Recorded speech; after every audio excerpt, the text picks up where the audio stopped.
One day, a priest mounted the pulpit to deliver his sermon, his homily, but was disrupted by the noise coming from the bar next door. So he calmly finished Mass, then entered the bar and said nothing to the drunks, except with his fist. This same man carries the title of saint before his name and is known for his great devotion to Mary. Stay tuned to discover his name.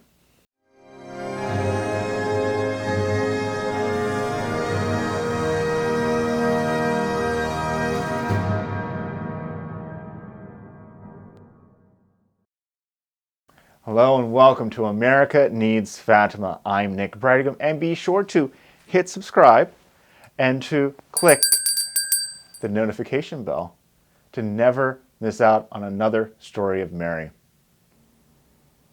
Saint Louis de Montfort is perhaps one of the greatest Marian saints that ever existed, with a reputation for being a fiery preacher filled with zeal for souls. Now in 1700, when St. Louis was ordained a priest, the heretical movement known as Jansenism plagued France. The Jansenists, working to change the church, preached false notions of piety, leading Catholics to stray from the sacraments. Sadly, this also meant devotions like the Holy Rosary and Marian processions were also condemned as idolatrous practices. Now, St. Louis brought these devotions back 100-fold as he preached missions at parish churches. People were so moved that they flocked to him for the sacraments, especially confession.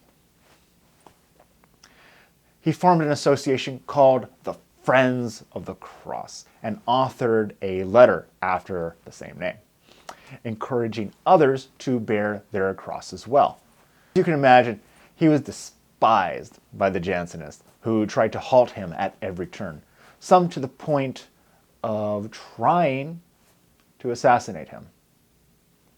Above all other saints, St. Louis de Montfort developed the devotion to the Mother of God in a deep, deep, profound way.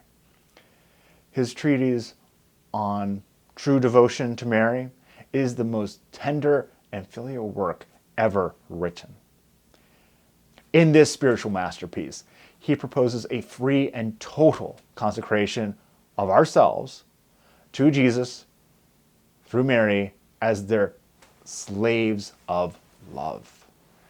Everything is a gift to her, our bodies, souls, and goods, as means for bringing about the triumph of the Immaculate Heart, a key aspect of the Fatima message.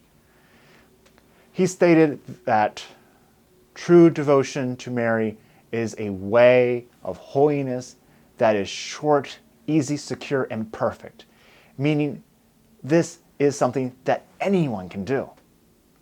He was certain that in the future, and he was talking about our times, Our Lady will have more slaves of love than ever before, and that through them, Jesus will reign more than ever in the hearts of men. So, how does it work? First, choose a Marian feast day that you would like to make your total consecration.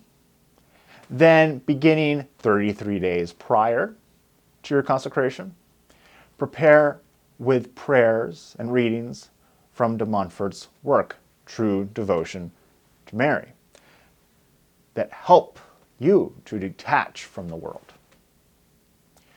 Once you make the consecration, you are a slave of love to Jesus through Mary and can renew your consecration every year. Have you made the total consecration yet? Please leave a comment for me below. Many may not know that it was actually St. Louis de Montfort who came up with the idea of the need for public prayer. While preaching at a mission in Rennes, a man complained to him about the disordered ruckus coming from the town square, where on the other side of the wall, his family would pray the rosary every evening.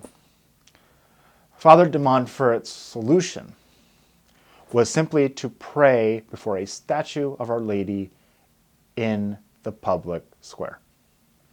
So uneasy, the man gave it a try.